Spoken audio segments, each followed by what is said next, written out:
नमस्कार शेतकरी मित्रांनो, मी राहुल तांबे चिंचपूर मधून.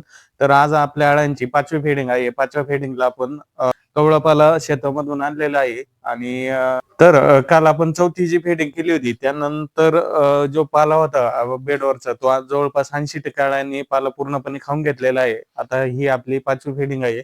तर यावरती आपण 5वी फेडिंग करणार आहे. अळ्यांची साईज पण आता व्यवस्थित चांगल्या पद्धतीत होत आहे कवळा पाला दिल्यामुळे. आता पाला शेवटी खराब आहेच आहे आपला, पण त्यावरती पण आपण कशी बॅच काढतो. आता सरासरीमध्ये त्याचं अवरेज थोडं कमी निघतं पाला खराब असल्यामुळे. बॅच आपल्याला व्यवस्थित हँडलिंग करून ती बॅच ही 100% सक्सेस करता येते. आता आपण खराब पाल्यामध्ये पण कशी बॅच काढतो, त्याच्यासाठी इथून पुढले जे व्हिडिओ असतात हे कंटिन्यू तुम्ही बघत जा.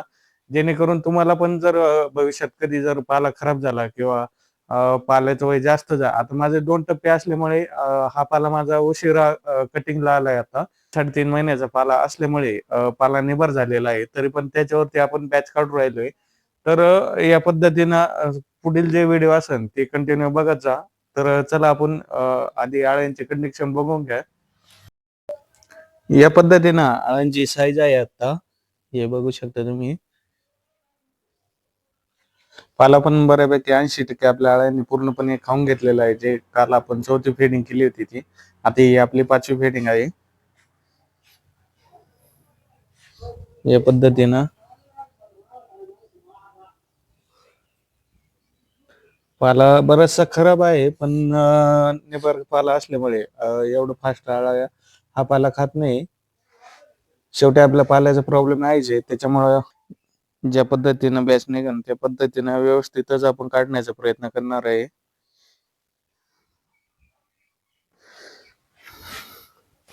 तर या पद्धतीने आपल्याला यावरती एक सिंगल सिंगल फांदी देऊन फेडिंग करायची असते. तर फेडिंग करताना आपण एक वेळेस त्या बाजूने एक वेळेस ह्या बाजूनं या पद्धतीने केली पाहिजे, जेणेकरून अळ्याला प्रॉपरली शेंड्याचा पण पाला भेटतो आणि खाल्ला जो बोडाचा पाला असतो खाल्ल्या साईडचा तो पण पाला भेटत असतो. त्याच्यासाठी आपल्याला दोन्ही पण बाजूना एक टायमाला या बाजूना एक टायमाला त्या बाजूना या पद्धतीने फिडिंग करायची असते, जेणेकरून प्रॉपर सगळ्या गोष्टी व्यवस्थित होत असतात. जे नवीन रेशीम शेती करतात त्यांच्यासाठी हे जे काही पॉइंट असतात, आता हे सांगण्यासारखे जुन्या शेतकऱ्यांना हे पॉइंट त्यांच्या लक्षात असतात आणि त्या पद्धतीने ते करत असतात. पण जे नवीन शेतकरी असतात त्यांना हे नवीन असल्यामुळे या पद्धतीने सगळ्या गोष्टी आपल्याला सुरुवातीपासून तर सांगावंच लागतात.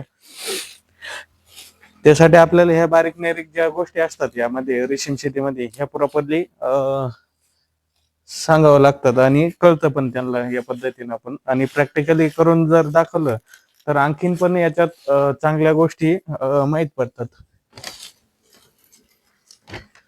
तर या पद्धतीनं आपल्याला सगळीकडेच फेडिंग करून घ्यायची आहे. आता यामध्ये आपली ही आज 5वी फेडिंग राहील. 5व्या किंवा 6व्या 7व्या फेडिंग पर्यंत आपल्या अळ्या ह्या पूर्णतः 3ऱ्या मोल्ट पर्यंत जायला पाहिजे. इथून पुढले जे व्हिडिओ असतील कोश विकण्यापर्यंतचे ते पण बघा, म्हणजे प्रॉपरली आपल्याला नियोजन त्यावरती करता येतं प्रत्येक शेतकऱ्याला. आता बरेचसे शेतकरी व्हिडिओ बघून पण बॅच काढत आहे, त्यांच्या पण बॅच व्यवस्थित निघत आहे आणि यातच आपला आनंद आहे.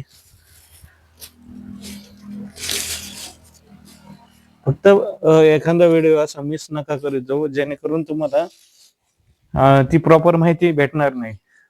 प्रत्येक व्हिडिओ मध्ये काही ना काही माहिती भेटत असते, त्याच्यामुळे सगळे व्हिडिओ बघत जा. तर चला, धन्यवाद. आजचा व्हिडिओ आपण येतच संपू आणि प्रॉपरली सगळी जी फिडिंग आहे ती करून घेऊ आपण.